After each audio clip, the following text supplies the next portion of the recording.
The Bible's a very interesting work. It's a popular book, it's a well-known book, and everybody has a different opinion about it.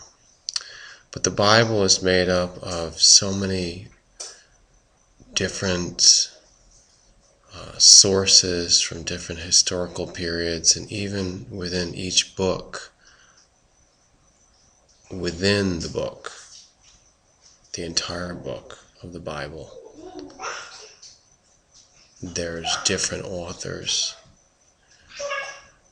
long periods of time that are told of on several pages, and then the next chapter will be an entire other age, written possibly by other authors. Now, I wanted to examine Genesis because it's the first book in the book of the Bible. As most people know, Genesis is an account of creation, of the world, the planet, and the solar system. And this kind of cosmogenesis can also be seen as the way worlds are typically created anywhere in the universe. It's a similar process. So modern science will also tell us the same things in a very ingenious way. Over the last few hundred years, they've been coming up with their theories, physics, astronomy, astrophysics, and the like, including geology and biology. So, you have in the ancient Bible account a science that comes from the people who wrote it long ago. Somehow, through ingenious ways, or whether they were told by guiding sources, elder sources, how things came to be, how things were created. We don't know if they developed the science independently, or visitors came, higher beings, however you want to look at it, or a combination of those processes to gain the knowledge. So I want to talk about Genesis, but we also have to talk about the fact that the work in English is mistranslated.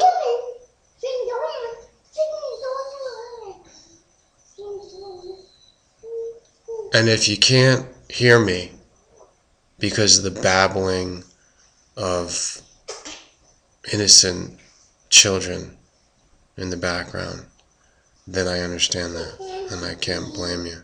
Maybe you'll have to listen again a few times to actually hear my words. But my words are a totally different tone.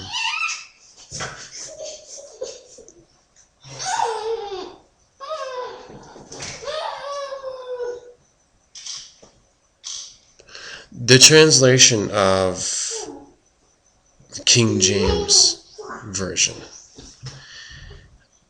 is one of the oldest, if not the oldest, full translation of the canonized Bible. And at that time, they gathered from all the sources that they could, and there was a whole group working together under the auspices of the king and the court at that time in England. And for religious reasons as well as political reasons, they worked on that translation according to the controls, according to the spirit of the times. Now, they were not to change the understanding that the priests had, and the bishops, or the heads, the authority over the knowledge. They were not to change it. They were just to make a current, complete English translation. And it would be printed and disseminated widely, mass-produced very quickly by means of a machine. So this coincided with the Gutenberg press. That's what it said in history. So the Gutenberg Bible is connected with the King James translation. But what needs to be understood and what needs to be taken into consideration is that when they translated it into the English of that day, which is actually not modern English, it's a form of Middle English. Don't get that water. He wants water. It's not Old English. He likes water. When English first started out. Water. He likes water. Because Old English can barely be understood by such as American speakers or Australian speakers, and even speakers in England, unless you're a professor. Old English is very hard to read. There's many different words and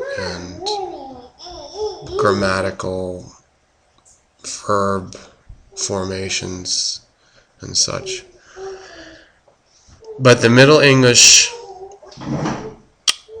standard that they used for the King James Bible is very flawed, to say the least. Which means that you can find in every sentence incomplete meaning. You can find that it's partial, you can find that it's been tampered with, because they just didn't know. They didn't know the meaning of the original Hebrew, and I believe they were comparing it to some of the Greek that they had and the Latin. Because the Martin Luther Protestant Bible of later time, after the King James, is taken from Latin versions.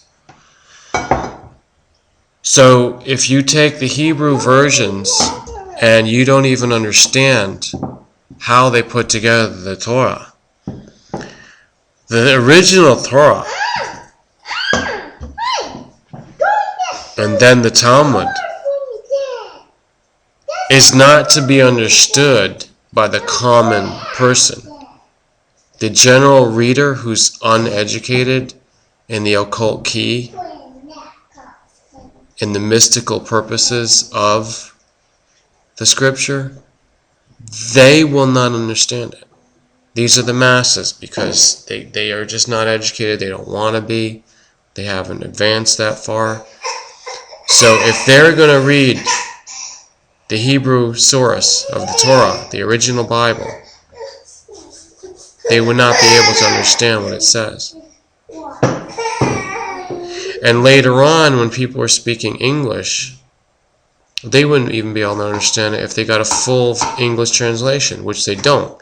They have a partial, distorted version to read. So everyone who's out there arguing about the Bible, who doesn't like the Bible, I agree with it. But I agree with it for the right reason. Not because of the reasons that they use.